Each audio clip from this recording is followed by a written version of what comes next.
Hey guys, welcome back to the channel, and it is story time with Immense Logic. Today I'm gonna be sharing with you how I biked from San Francisco, California all the way to Nicaragua with no training at all. Over 5 months on the road and 3,500 miles. Just made it to La Paz right now after 51 days. Met a friend.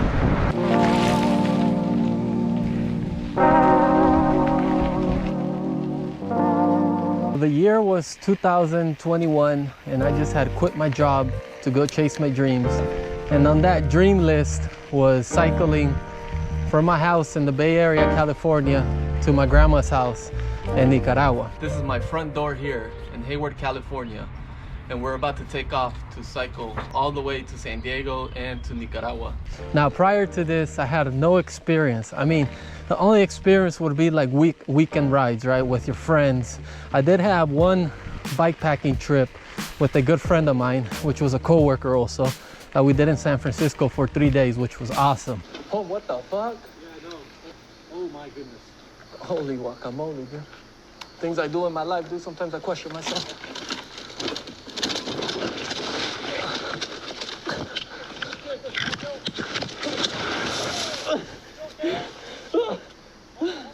No, I'm good, bro.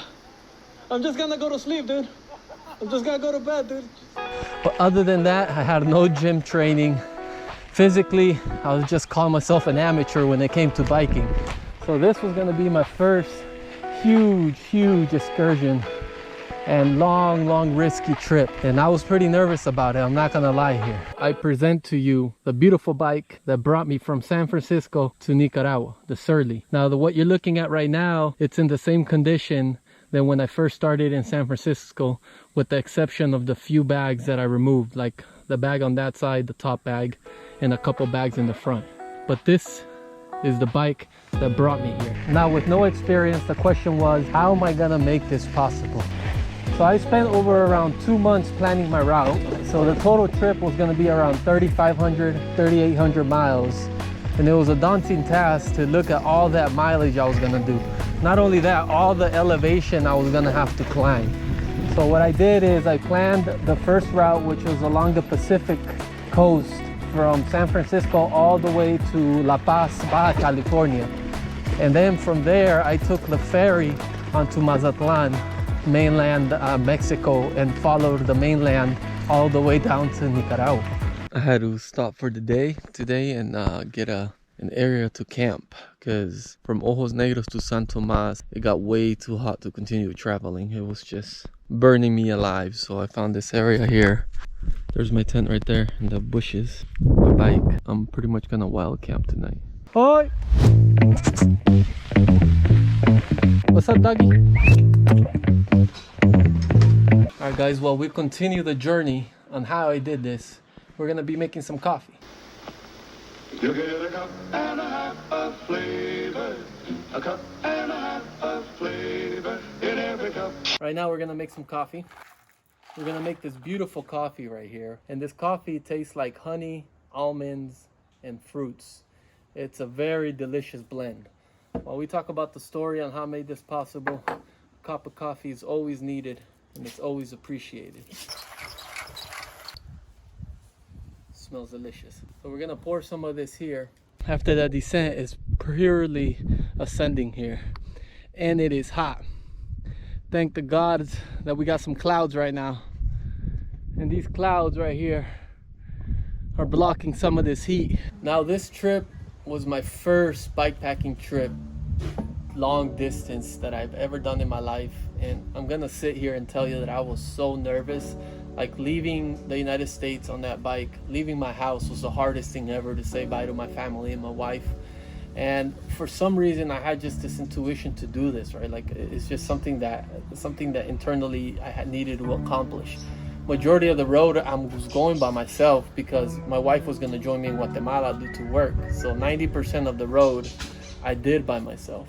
But what I learned is that if you take a mountain, which was my mountain, was to conquer the distance I had to go, and you divide that mountain into a daily step, a daily pedal of the bike, and make those small wins, eventually, going small steps, you will reach the top of the mountain. So that quote that is that you need to focus on the journey and it's not about the destination. Couldn't be so true. The goal is to get to this next town, find a place to relax, some good seafood, because we're right next to the ocean, so we want to get some good seafood. Because days where I focused on my destination, I would get worried that I'm going too slow, I'm too tired, or I'm not going to make it in enough time. But days where I focused on the daily grind and I focused on just getting that day out of the way and getting it done, those were the days where I enjoyed it the most. I just made it to San Ignacio's right now. It's nice to see all this greenery. All the palm trees, it's beautiful. To be honest, today I'm not really feeling the biking. My body feels fatigued. I think I need a rest day. Too many days in the road pedaling. My body's like, please, just give me 2 days. Let me ask you guys this, like what is one of your dreams? I mean, put it in the comment below. This dream of mine that got called crazy by a lot of people. Definitely it showed me and it taught me like the kind of person I am, and it put me out of the comfort zone. That was my whole thing, like get out of your comfort zone and put yourself in discomfort. And I definitely was in discomfort sleeping on rocks with flies in my face. I'm kidding, I was in discomfort though. Either way, we're pushing along, we're chugging along. We're making progress, we're moving forward, and that's what it's about, not giving up. You see that huge mountain I need to climb over there? Yeah, that looks horrible, but you know, it's no big deal. We're gonna get it done, you know? And we're gonna push through that, and we're gonna make it to our campsite, and we're gonna have a good day. I'm gonna pour some coffee here. The coffee is now done. We have 3 cups because one is for the worker that works here. Another one's for the cameraman behind the camera. They're gonna try pour over coffee for the first time. These guys have never tried pour over coffee. Most of the people here in Nicaragua, they drink their coffee with sugar, like a lot of sugar, and they burn their beans. So this pour over coffee is 0 sugar and it's a medium roast. So we're gonna get the reaction to see how they like it. Okay, this is my cameraman here. This is Jeffrey. He's gonna try it. Está bueno el café, muy rico. Muy rico. No le falta azúcar. Un poquito le falta. Un poquito. Jesús, don Jesús, venga. No me está mintiendo, ¿verdad? Ok, quiero que lo pruebe el café. Usted dígame a ver cómo lo siente. Si no le gusta, me dice la verdad, ¿ok? Vamos a probarlo. Vamos a probarlo. Si comienza a vomitar, no me eches la culpa. Sabroso. ¿Ah? Está sabroso. Está bueno. Sí.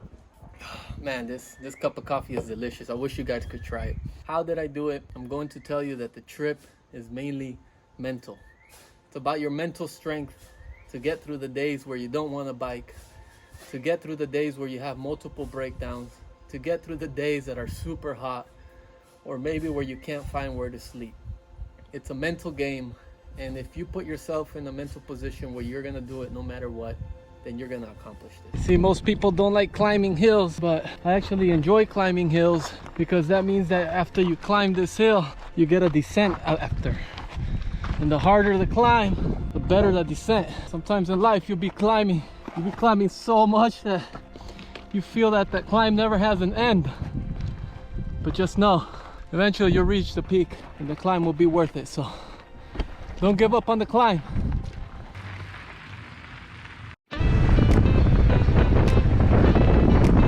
If you enjoyed the video, give it a thumbs up. And if you want to be part of this team, this community, go ahead and subscribe. We're growing a coffee farm out here in Nicaragua, exploring on bikes and going on adventures. If this is your cup of coffee, go ahead and subscribe. I'll see you guys in the next video. I'm out.